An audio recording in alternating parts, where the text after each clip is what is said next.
Hey, Tuesday, May 23rd. Just getting back from the gym. I guess I wanted to react a little bit to Bakhmut.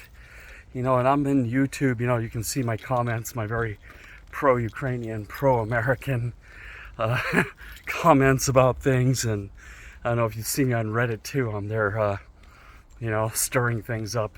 But, now I'm in full swing studying for this PMP, Professional Project Manager exam. It's a big deal all of a sudden, so just got to get the paper.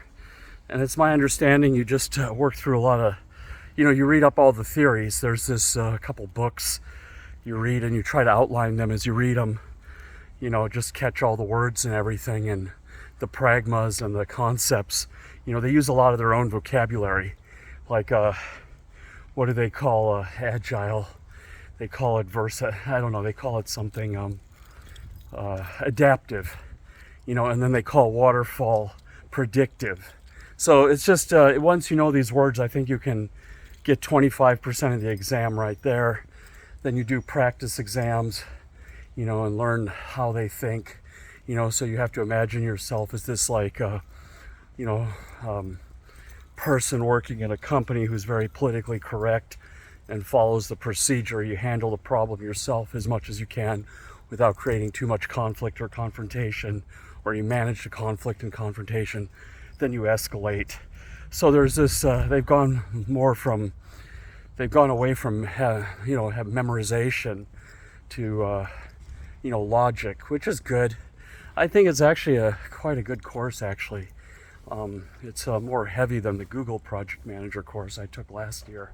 But the Google one, by no means is to be downplayed. It's a good warm-up for this, especially if you're already working. I was already working in it, kind of just put everything together, all these different papers and everything. So, yeah, I'm either shooting for June 5th or June 12th. It depends on when the test center is available. There's only one here in Lviv. I don't want to do it at home, because if, someone busts into the room, they'll fail you on the exam. So I don't know if I can keep a quiet place for 4 hours at home. I think that's almost an impossibility. But also the exam center gives you scratch paper to write on, where if you do the computer exam, you have to do it on their notebook or something. And, when you go into an exam, usually you brain dump a few formulas. Like any exam, there's a few formulas. And it's just better to brain dump them right up front and get it out of your head. Like a small cheat sheet or something that you commit to memory, and then you just dump it out, and then you can look back at it, when you're in exam mode. So, yeah, that's where I'm at, hopefully get that passed and everything. But yeah, this Bakhmut, apparently it has fallen, but as we know, victory has many meanings. So the Russians got it, right? Totally destroyed it. They got it. But now they have to hold it, right? The dog caught the bus, and now they got to hold it. And now they've got to commit forces there. And they have to, and them getting it costed them 9 months and ground down their military. It's just making it easier.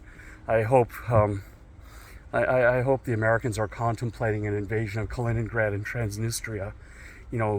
Maybe they can have the Lithuanians wear uniforms. They can be American soldiers in Lithuanian and Polish uniforms, or along with the Polish, of course. But it's always good to have an American commander on the ground. Nobody can call the airplanes up and send in the Jade Iron Dams better than the Americans. I think the Wagner Group got a pretty good lesson in Syria in 2018 from that. They lost they lost half a battalion in minutes when they tried to confront an American Special Forces group with the air cover. There was so much violence delivered in such a short amount of time, and it was very precise. That violence was precision violence delivery, or they delivered violence precisely. I don't know, but there's a video out there, and that's the closest thing we have to what happens when America meets Russia. And believe me, it was extremely one-sided. that small group of special forces with the right assets and the right technology, they were jamming the communications. They had the drones sending hellfires. I mean, the Russians were talking about, like, they saw, I mean, he had 100 of his men vaporized in a matter of minutes. You know, it was just, it was so insane. But yeah, look that one up. So, you know, Bakhmut, I think, is this kind of Stalingrad thing. You know, the Russians let the Germans into Stalingrad, and then that was their demise. You know, the Germans fought all the way, you know, a winter war.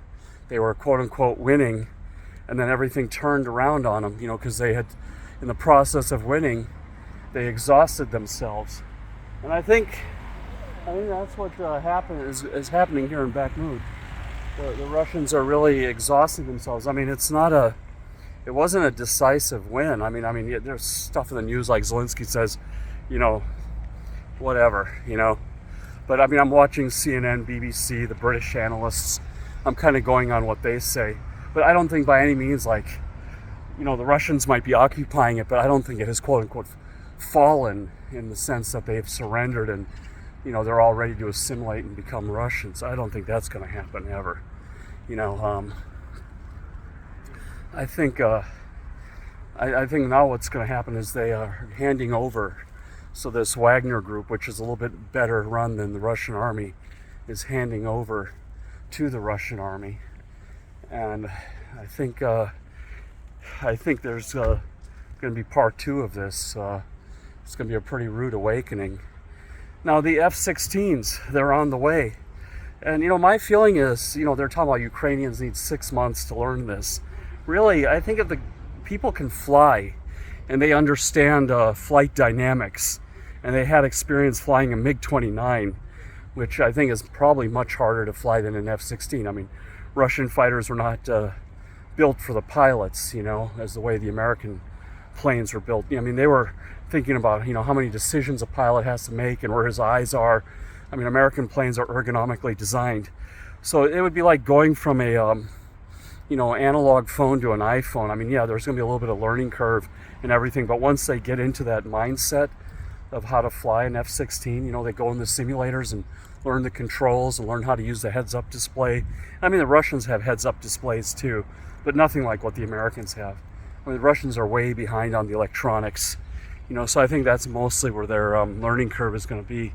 But the actual flying and the operation of the aircraft, I imagine that would be like going from, you know, learning how to drive a big car to a small, nimble sports car or something. You know, so I think they could do it in 3 months if they went intensive and, you know, geez, they have the heart, you know, and that makes all the difference in the world. I mean, you know, if you're like an Air Force Academy cadet going to flight school for the first time, yeah, it's going to take 18 months. But if you're an experienced veteran from Ukraine, you know, who's been up in the air and maybe even had some dogfight experience, I mean, you need to learn this. It's not you want to learn it. You're way beyond want. You need to do this. You need to go there. You need to get through the school. You're going to study hard every night. You're going to be visualizing in your sleep, you know, like how the plane is going to react. And there was one comment, I was commenting on this in YouTube, that, oh, it takes time for the body to form a bond with the plane. But if they've already been flying MiG-29s, I don't think it's going to take that long. You know,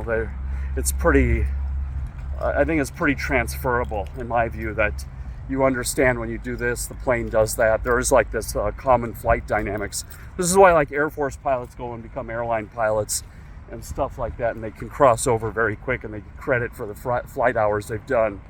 You know, so I imagine 3 months, 2 weeks in the simulators, maybe 4 weeks in a trainer where there's a backseat instructor, and then 6 weeks, you know, doing you know, what is it, the Red Flag or Top Air Force's version of Top Gun or something. I think they call it Red Flag. I don't know. It's like an advanced flight school, combat flight school. So they do that, you know, and of course they've got like, you know, American advisors on speed dial, just like the HIMAR guys got and the howitzer guys got. They got tech support, you know, as well. So, but I imagine they could even outfit these F-16s with new software and new electronics to make them even easier to pick up and adapt, and probably have some sort of assisted landing or something that they just press a button and the plane can bring itself down safely. Landing is the most dangerous thing you do in combat flying, especially in the Navy. That's where the most problems occur, is returning to base. But in the Air Force, they're just landing on ground. So I imagine, I think the Ukrainians could get it done in 3 months. I think if they did the curriculum right and, use some of this visualization techniques like they use in the sniper school. They started going to this visualization training and the pass rates went up.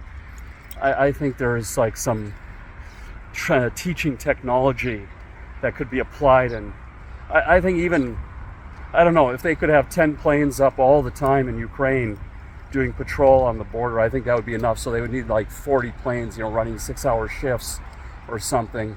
I think that would make a huge difference, and have them loaded up with AIM-9 Sidewinder. Maybe, I don't know if the F-16 can carry the Sparrow missiles. Definitely can't carry the Phoenix. Only the F-14 could carry that. That had 100-mile range. There was only one plane in the world that was designed to carry that monster. And F-14 was a monster itself. I mean, it was a nimble monster. But I think, like I said, I don't think in the winning, in the sense taking it all back, like going into Crimea, you really need a lot. You would need to have the HIMARS factory. You would need to have millions of men mobilized, and you would have to have a hell of a supply chain, hell of a navy. But I think they can make life unbearable there. And I think they can break the land bridge. And I think whatever is left, they can just keep making the life unbearable for the Russian soldiers. Hit the supply depots, hit their barracks when they sleep, and just make it into something they don't want to, where they don't want to be. Doing a siege, like I said, doing a siege versus a invasion. I think that's going to have to be the theme here, is stand on the outside, get close, break up these concentrations, and then just keep firing from 3 sides or 2 sides, and just keep expending ordnance in there until you have Kentucky Fried Russians, I don't know, or chicken Kiev or whatever they want to call it, so yeah, it's like I said, I'm cautiously optimistic, but what worries me is the politics in America. People don't realize Russian infiltration of American politics has been going on since probably the 1800s, because they can't win. If you see that video about the Americans against Russians in 2018 in Syria, Russians know they can't win against Americans. They don't even have the ability to coordinate air and ground assets. They just have a different culture, a meathead culture, where everything is this alpha male and machismo type thing, and it doesn't work. You have to be a little woke to run a military these days. They have all these different groups of people work together with different skill sets to coordinate air, ground, logistics. They don't have that. It's just quite obvious in this war. They're shooting down their own planes, and they don't value training, they don't value management. They just do numbers. And that, like I was saying in the previous video, that is the Russian strategy, just to keep throwing numbers. But America can respond, with mass production. They turned candy factories, they turned tuna fish factories into making B-17s, making ammunition. So if America's economy shifts back to wartime, there'll be so much weapons. There'll be more weapons than there were Model T Fords. They'll be producing 10,000 HIMARS a day, and 10,000, Patriot rockets will go down from $3 million to $30, and you'll be able to buy them at Walmart, and all this kind of stuff. So they could even turn the Walmarts into Patriot factories. They could, that's what Americans can do. Read your history. they can transform. So maybe we'll get that shift, and then we can